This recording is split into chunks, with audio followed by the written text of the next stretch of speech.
all he'd ever worked for in a divorce, so he chose another option. Nightmare in Suburbia at 8, after a former royal aide in the dock ensnapped Women Who Kill.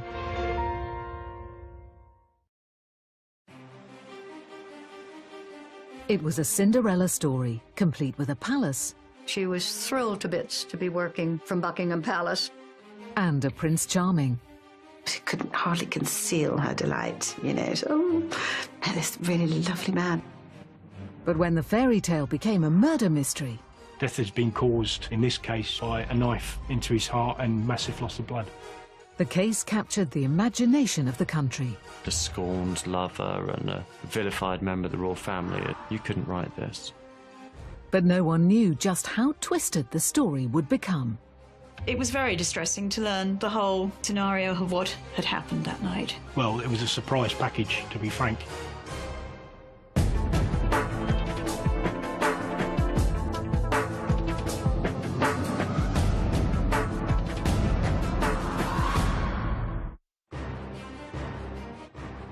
Monday, the 18th of September 2000. Around 3:15 p.m, the Metropolitan Police received a frantic phone call from the home of 38-year-old businessman Tom Cressman. The caller was an employee of Tom's. He'd just found his boss on the bedroom floor with a knife in his chest. His hands were like that, as if to pull it away. You don't have to be a rocket scientist to work out that someone's killed somebody. Lying nearby was a piece of sports equipment. Tommy had been clearly hit over the head with a cricket bat. It's kind of very English case. If he had a cup of tea and a copy of the Times next to him, it wouldn't have been out of place, really. The police arrived within minutes, but it was far too late for Tom. A large amount of blood had been lost and he looked as if a rigor mortis set in. But who would want Tom Cressman dead? When they discovered that Tom's 33-year-old live-in girlfriend, Jane Andrews, was missing, they started wondering. The question I was asking, did she commit the murder and was she going to commit suicide? Second thing was there a third party involved and had she been kidnapped? Either way, it was critical that Jane be found. Everybody was just in a state of such shock and all trying to phone her and get hold of her. Worried for Jane's safety, the police made a public appeal. She was due to go to work on Sunday, never turned up. Due to go to work on Monday and never turned up. Meanwhile, they've alerted ports and airports for sightings of Miss Andrews or her car, a white M-registered Volkswagen Polo. One offer of assistance came from a person guaranteed to make Jane front-page news. Sarah Ferguson, the Duchess of York, Jane's former employer. She and Fergie were clearly very close. The more detectives learned about Jane Andrews and Tom Cressman, the more urgent it became to find Jane. They certainly wanted to find her, you know, as much as anything to make sure she was all right. When Jane Andrews met Tom Cressman in 1998, she had long since left her past behind. She came from a working-class background in what's deemed in this country to be a very working-class environment. After leaving college with a fashion degree, 22-year-old Jane answered an ad for a job as a personal assistant to a working mother. And it was advertising for a busy mother that needed some help and indeed turned out to be a very busy mother. It may not have sounded like a dream job, but it turned out to be the opportunity of a lifetime. She's invited for an interview. Who should it be but Sarah Ferguson, the Duchess of York. She was a young mother, newly married, young children, travelling all over the world, and needed somebody to take care of whatever she needed. Jane had exactly the qualities the Duchess was looking for. She strives to do the best she can, and once described herself to me as a perfectionist. Jane worked for Fergie for almost 10 years. She was thrilled to bits to be working from Buckingham Palace. She literally did dedicate her life to her job and to her boss and to the family. She applied the same dedication to her personal life. She worked hard at meeting the right person. She put a lot of herself into meeting somebody. She didn't find it difficult to have boyfriends. But she was finding it difficult to meet Mr. Right. And with every new relationship, Jane's perfectionism seemed to border on the obsessive. maybe she pushed a little too hard in some situations. And I did tell her, kind of just back off a little bit maybe, you know, just give the guy a bit of space. Janie was one who suffered with low self-esteem. Jane wasn't the only one having trouble with her love life. Fergie and Prince Andrew divorced in 1996, and a year after that, Jane was out of a job. Fergie had to cut back, and it was Jane who bore the brunt of that. Jane was devastated by the end of her job. It was her life, and suddenly that part of her life had gone. And I think she didn't know what to replace it with. You've been so trusted and so needed and so on call for 10 years, and all of a sudden not to have that, it would be quite an adjustment. By the end of 1998, Jane still hadn't found a full-time position. I don't think it was easy for her to find the right thing for her. And money was running out. She was having problems paying her mortgage. She was going to have to rent her flat out. She didn't know where she was going to live. Friends decided she needed a distraction, something to take Jane's mind off her desperate straits. They set Jane up on a date with a mutual friend, a rich London businessman named Tom Cressman. The girl who arranged the blind date with Jane, I know she was very sorry for Jane because she was so disappointed at losing her job. One date later, and Jane's traumatic year appeared to be forgotten. Oh, she could hardly conceal her delight, you know. So, oh, this really lovely man. He wasn't technically a prince, but the rich and charming 38-year-old was close enough. Tom was what I would call the boy with all the toys. You had the boat, you had the classic cars, he liked to go to nice places, good holidays, go out. He was always good fun, always laughing, kind of filled a room with his laugh. Meeting Tommy really was very uplifting for her. You know, it was nice to see her happy. Not only did Tom lift Jane's spirits, he also solved her more immediate worry. Before long, he offered her a place to stay. He suggested at the time that she move into his spare room on the top floor of his house. Tom lived in a sort of big place in leafy Fulham, where people like Hugh Grant live and lots of TV presenters, and certainly very, very well-off people live there. So he had the room, and in moved Jane. The arrangement was only supposed to be temporary until she found a home. But over the next few months, it became clear that she thought she'd already found one. He was doing her a favor, letting her stay in his room rent-free upstairs. And then the next thing we knew, Jane had moved down a floor. I don't think he sort of consciously went to say, this is the girl for me. This is somebody I want to go out with, have a relationship with. I think it just sort of happened. When they first met Jane, Tom's family weren't impressed with the new woman in his life. I thought if she was Tom's choice, that was fine, but that was about as far as it went, as far as I was concerned. I first met Jane one afternoon at my mother's house. She didn't come across as a great personality. She was very busy sewing little roses onto bathing suits that she informed us she was going to send to the Duchess of York's 2 girls, because she missed the little princesses enormously. Jane made no secret about her feelings for Tom or her hopes for the future. She would glow around him, definitely. She really fell in love with him. I remember once asking her, do you think you're going to marry this man? She looked at me and she went, well, I hope so. But as the relationship progressed over the next year, friends started noticing tensions. He could be quite snappy with Jane. He was so condescending and spoke to her like she was a child. But did he do more than patronize her? One incident in November of 1999 left Jane with her wrist in a bandage and her friends a little unsure. She had a sprained some bone and she did go to the hospital, but no allegation of abuse or physical assault. They'd been dancing, and I remember thinking, wow, you know, that's a bit excessive. She said that she had fallen. Whatever caused the sprain, it looked as if the couple were heading for a break. As the relationship grew, she did become more and more possessive with Tom. It really became quite an obsession relationship. So why wouldn't Tom end things himself? It wasn't so simple, according to his family. She would threaten suicide at times, not quite the drop of a hat, but if there was any sort of conflict, that would be her answer to it. And I think that worried him immensely. Tom stuck it out for another year.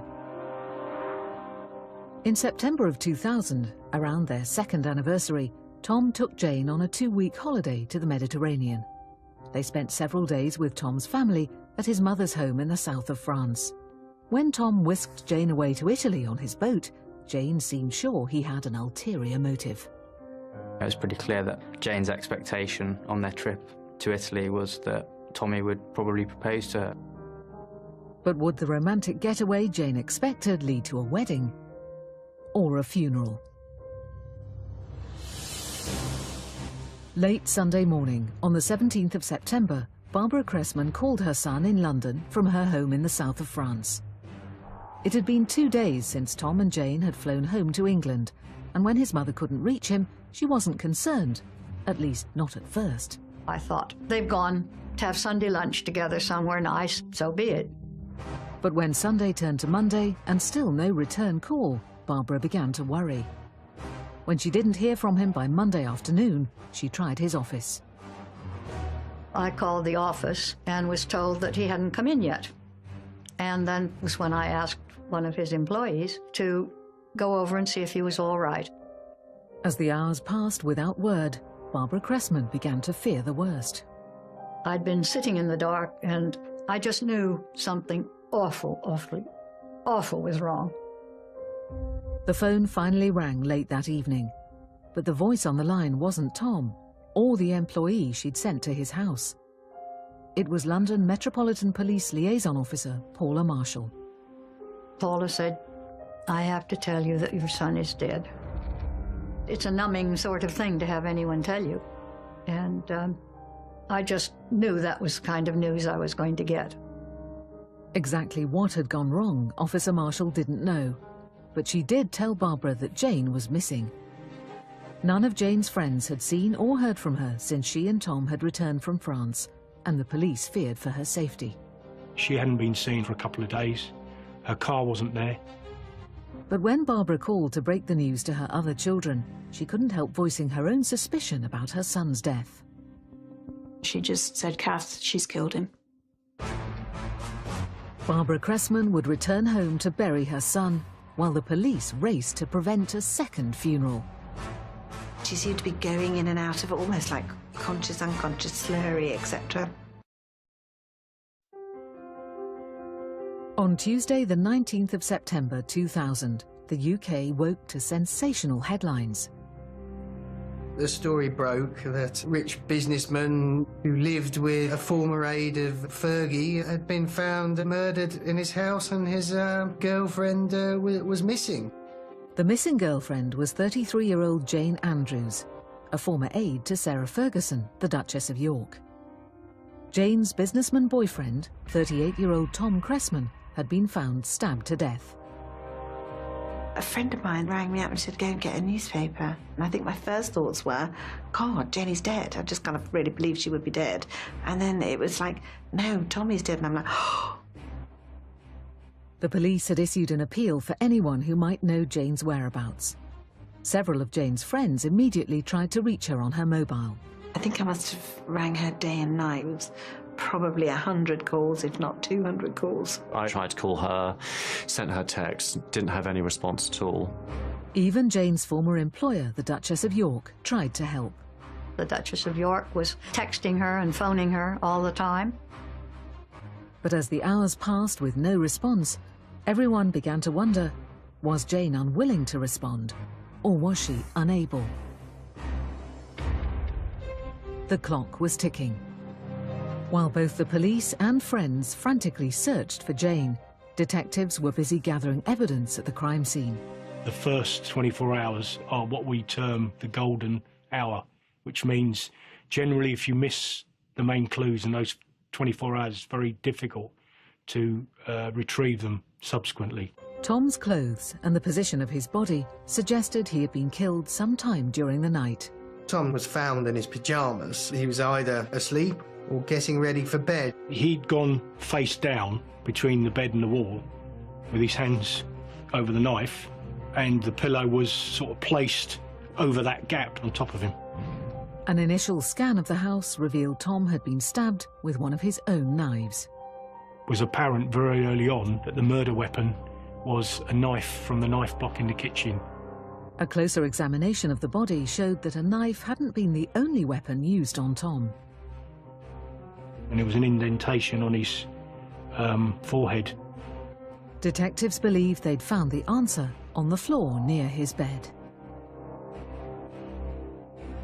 There was a cricket bat on one side of the room. The likely murder weapons weren't all that was found at the scene. There were also plenty of clues suggesting who had wielded the knife and bat. The police also found post-it notes Jane had written, sort of saying Tom was cruel, and various other things. There was one that said, "What have I done?" which indicated that, you know, maybe she flipped and done something. They also found a woman's dressing gown covered in blood, and evidence that someone, presumably Jane, had taken a shower. Her clothes were in a little pile on the landing, and the shower and tub upstairs were blood-stained. We found a lot of blood in the sinkhole around the sink subsequently. But why would Jane Andrews kill the man she wanted to marry? What had happened over their holiday to lead to murder? While the forensic team continued to process the crime scene, detectives began interviewing Tom and Jane's friends and family. They started with the last people to see Tom and Jane alive: Tom's mother Barbara and nephew David. Barbara and David had been with the couple on Friday the 15th of September as they drove to the airport to catch a flight home from France. It had been a very uncomfortable drive. Jane was constantly at Tommy's throat, rowing and shouting and screaming the whole way, saying things like, you know, you've wasted the last couple of my years of my life. Jane didn't confine her rage to the occupants of the car. She spent a lot of time on the phone as well, trying to humiliate my Uncle Tommy in front of both Grandma and myself. All we could hear, of course, was her end of the conversation. When they interviewed Jane's friends, they discovered that one of the people Jane had called from the car was Gil Hancock's. They wanted specifics. You know, what happened that day, when she called you, what did she say? Gil recounted the conversation for detectives. She was stressed and she was upset. She said, "I can't do this anymore." When he asked Jane where she was, she told him she was in the car with Tom on the way to the airport. And I thought, well, wow, things must be pretty tough if she's talking like this on the phone while he sat next to her. And according to what she told Gil, not only had Tom not proposed, he had made it clear that he had no intention of marrying her. She said, "That's it, it's over, you know, I can't do this anymore." Tom's phone calls turned out to be just as revealing as Jane's. Going over Tom's phone records, 2 calls in particular jumped out. Both were made on Saturday the 16th of September, the day after Jane and Tom's drive to the airport in France. The first call was to the local police. Thomas Cressman had called the police and sought their help, not so very long before he was indeed murdered. He said, "Can you send someone to separate us? Somebody's going to get hurt." But the dispatcher didn't take Tom's call for help seriously. He convinced Tom that there was no need to get the police involved. The police constable that answered the telephone dealt with Tom Cressman with a certain amount of incredulity and cynicism.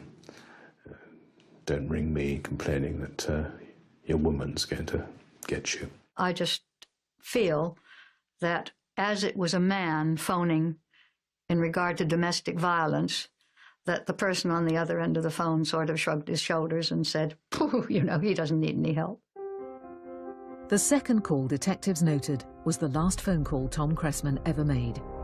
It was to an unlisted number belonging to Lucinda Ellery, a friend of both Jane and Tom. So I remember getting the newspapers, and then they're trying to trace a call that was made at a certain time, such a, you know, of such duration. It's the last person that Tommy spoke to. So I think that was me. Lucinda contacted the police immediately. She told them Tom had called her with the news that Jane had walked out on him. Tommy said she'd gone and it was all finished. It was over and done with. Never the twain shall meet.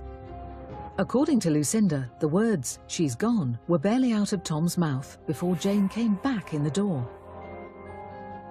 Yeah, I remember her saying, "Oh, I've got to go. She's here."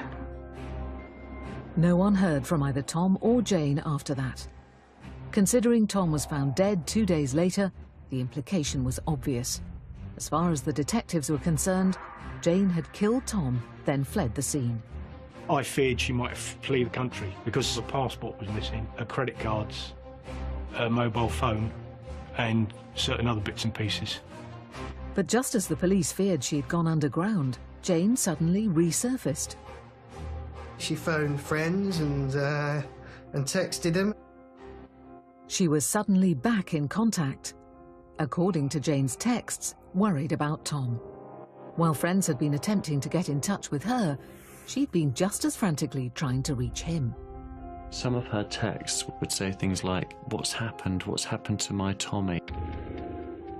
Was it possible that Jane really didn't know about Tom's murder?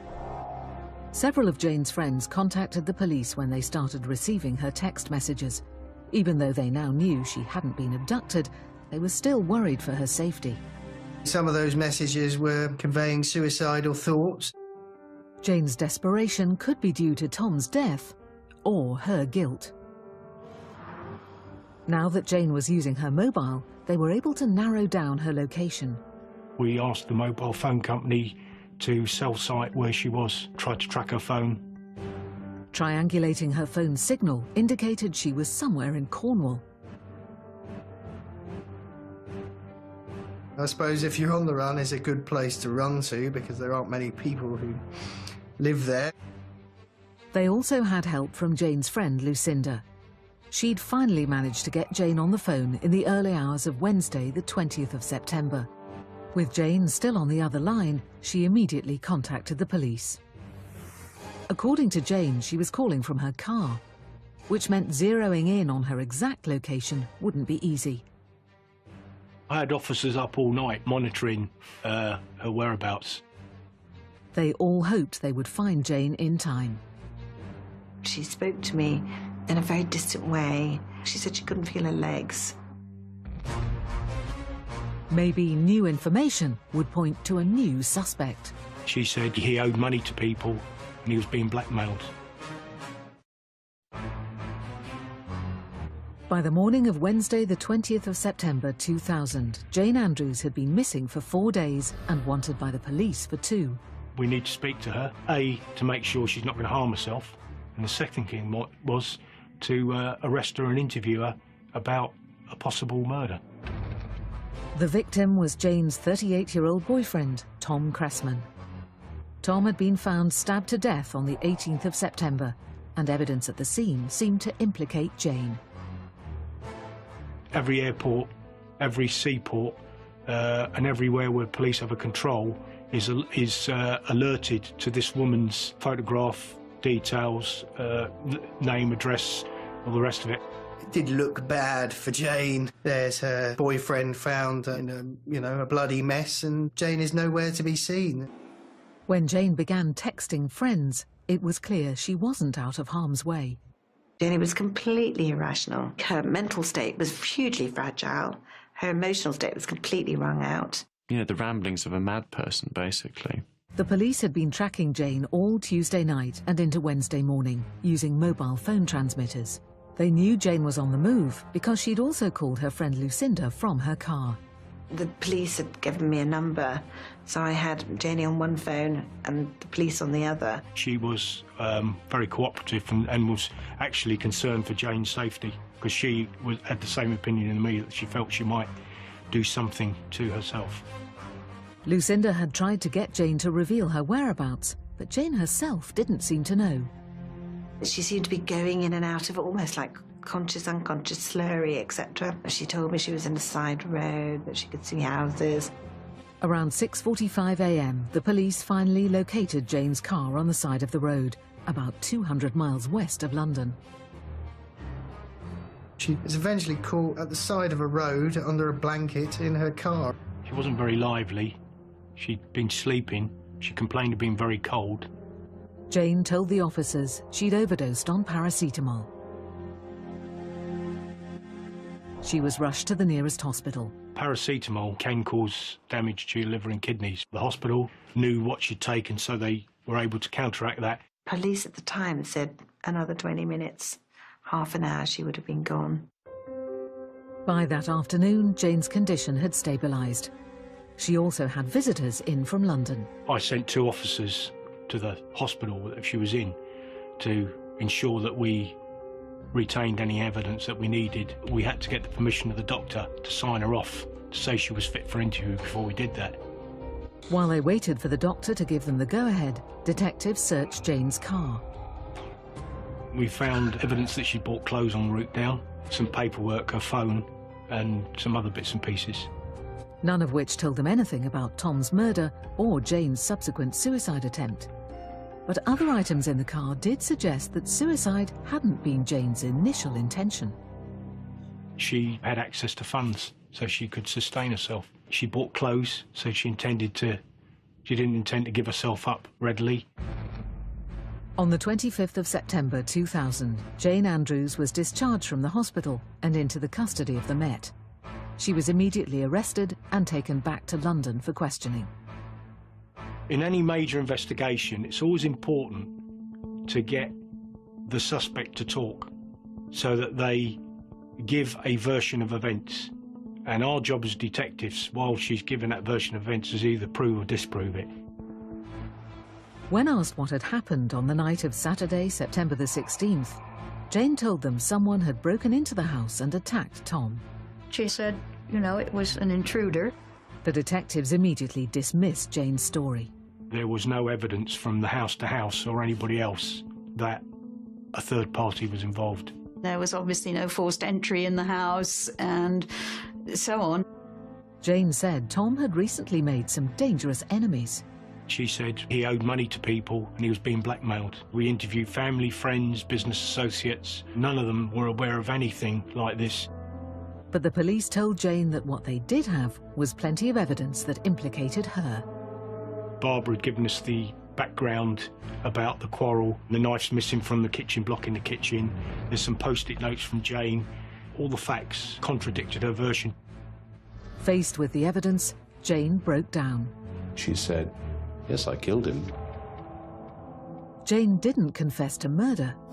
Instead, she told detectives she killed Tom in self-defense.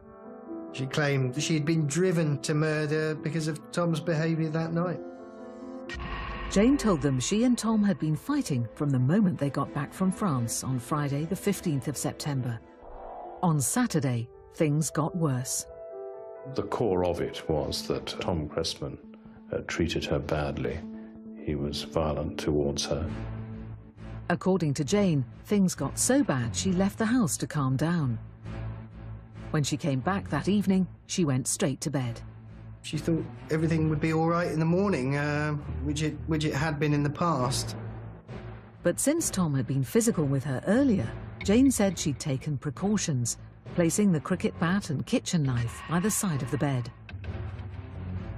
She says that she'd put them there for her protection. According to Jane, when Tom came into the bedroom later, he was physical again, in more ways than one. Tommy had asked her for sex, and she said, "Don't be so horrible," and tried to fight him off. And as a result, Tommy had hit her. After that, Jane claimed everything was a blur. Her story is she can't remember a lot. She said, "He attacked me, I've defended myself, oh, look what's happened, I've stabbed him." There was suggestion it was all a bit of an accident. The next thing she remembered clearly was leaving. She left that house thinking she still may be pursued. She got into her car and drove. Jane ended her story insisting that Tom had been alive when she left. The police, however, were sceptical. If you do think that someone is dying that you know has stabbed, unless you want that man to die, you're going to phone the police and say, "There's someone dying in my house. Please send an ambulance." Why didn't she do that? She didn't do that, she just left with a knife buried in his side. The interrogation over, they charged Jane with the murder of Tom Cressman. At trial, Jane added a shocking new detail to her account of Tom's death. They put Jane on the stand and she painted a dramatically different picture of the relationship than had been painted by her friends and Tom's friends. On the 23rd of April 2001, 12 years after she'd gone to work at Buckingham Palace, 33-year-old Jane Andrews found herself in a very different London landmark, the Old Bailey. Jane was on trial for the murder of her boyfriend, Tom Cressman. Because Jane had once worked for Sarah Ferguson, the Duchess of York, the tabloid press were having a field day. Once you got that situation, there was no way that it wasn't going to be a very public case. They've now got, you know, her closest aide, and had been for the last 10 years, who's just murdered somebody. They must have thought all their Christmases had come early. And didn't it sell papers? And the publicity meant the trial was destined to be dramatic. You can't underestimate the size of that trial. It was in court number 5 in the Old Bailey, and it was packed. The prosecution opened by telling the jury that Tom Cressman's murder was a classic case of a woman scorned. When the Italian trip didn't result in the proposal Jane sought, she'd returned to London longing for something else: revenge. She stabbed him and hit him with a cricket bat, having gone to collect them from downstairs. Before she did it, clearly with a murder in mind. The prosecution painted her as a sort of monster, I suppose. They even went so far as to describe the sound that cricket bat would have made when it hit his skull. And it wasn't just the evidence at the crime scene that would show Jane to be capable of cunning. Her conduct afterwards, somewhat calculated, sending a series of misleading texts to throw investigators off the trail and to make her appear to be innocent of anything, at a time when she knew she was guilty of killing him. The prosecution then called the police and forensic experts to walk the jury through the evidence. They had the bat, they had the knife, they had her dressing gown, which was spattered with Tom's blood, all of which they rather gruesomely, I suppose, held up in court for everyone to get a good look at. The forensic pathologist who performed the post-mortem testified that Tom had died from a single stab wound. Death has been caused, in this case, by a knife into his heart. It was just one stab wound, which caused massive... I think from memory it nicked one of the major blood vessels, either coming into or coming away from the heart, and he basically the heart just kept pumping and he bled to death. But Tom had not died quickly. Examining the cuts on Tom's hands, the pathologist told the jury he had come to a disturbing conclusion. Tommy had actually tried to pull the knife out. He's obviously trying to grab the knife, but there's probably so much blood around, it's slippery, and he probably didn't get a grip on it.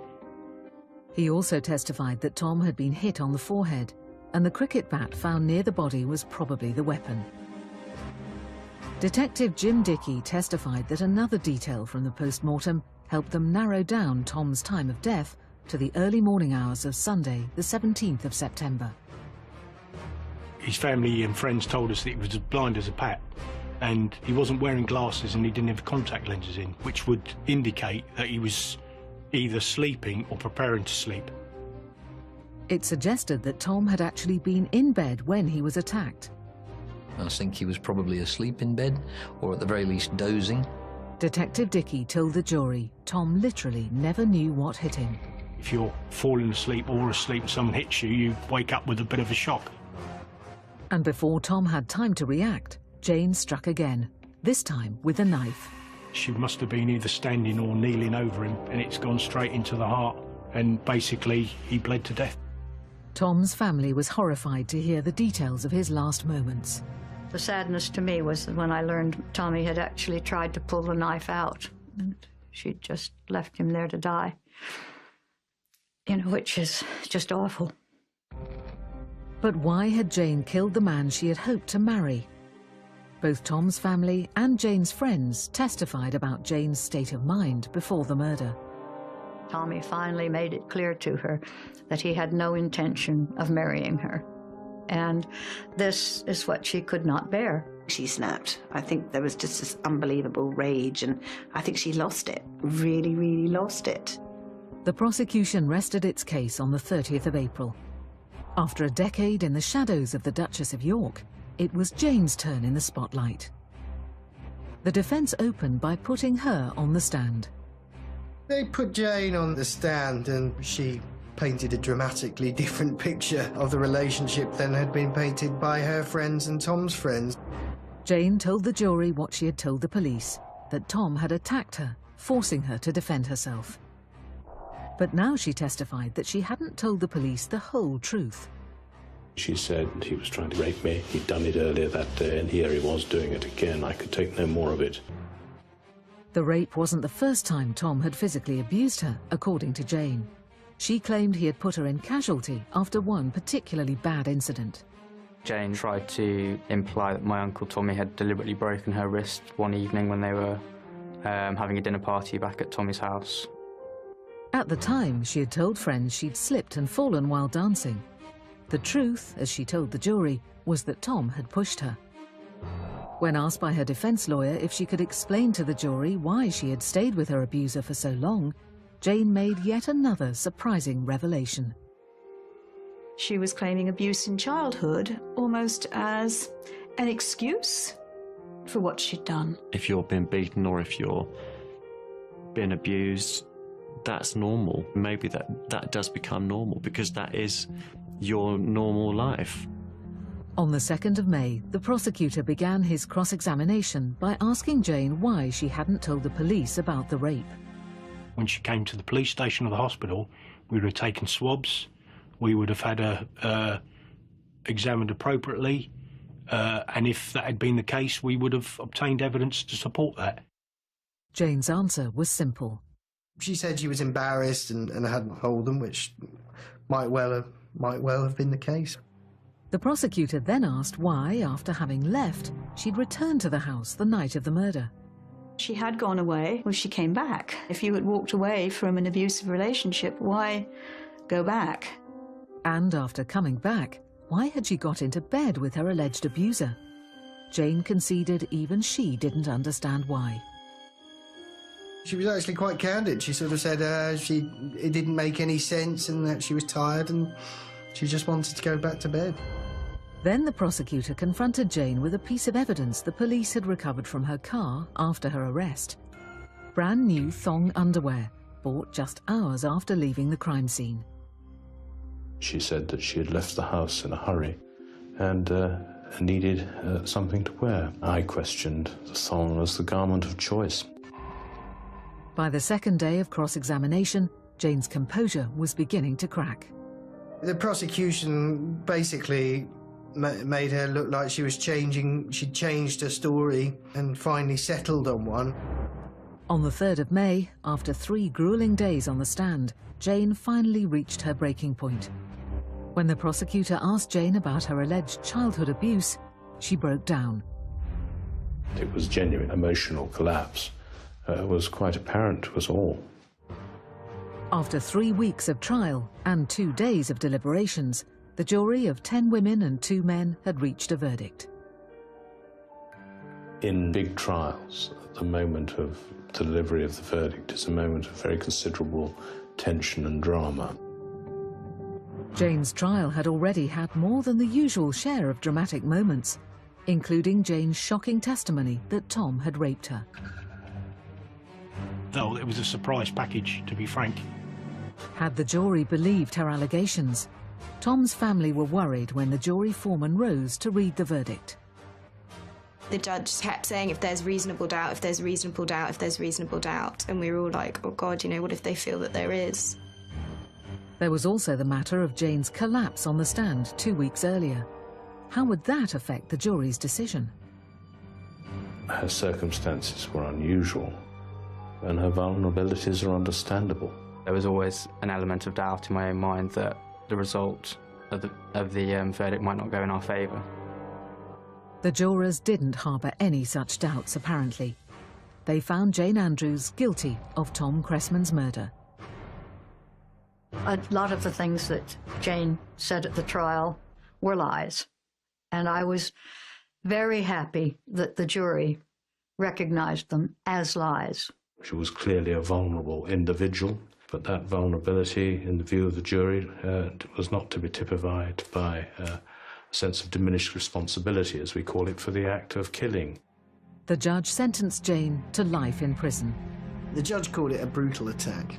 In ending Tom's life, she'd ruined her own. Jane's friends say she would not disagree with the judge's words. I don't think Janie will ever, ever, ever forgive herself. I think she's capable of very deep feeling, and she's not cold and callous at all. I think, in fact, she's totally the opposite of that. Tom's family are grateful justice was done, but the verdict doesn't change the fact that they also have to live with a life sentence. It's something none of us will ever forget, that we will always live with. Every family occasion, you think Tom should be here for this. A friend of mine who'd also lost a son told me the one thing that was absolutely true. She said, "You'll never get over it, you just have to learn to live with it." So that's what I've tried to do, is learn to live with it.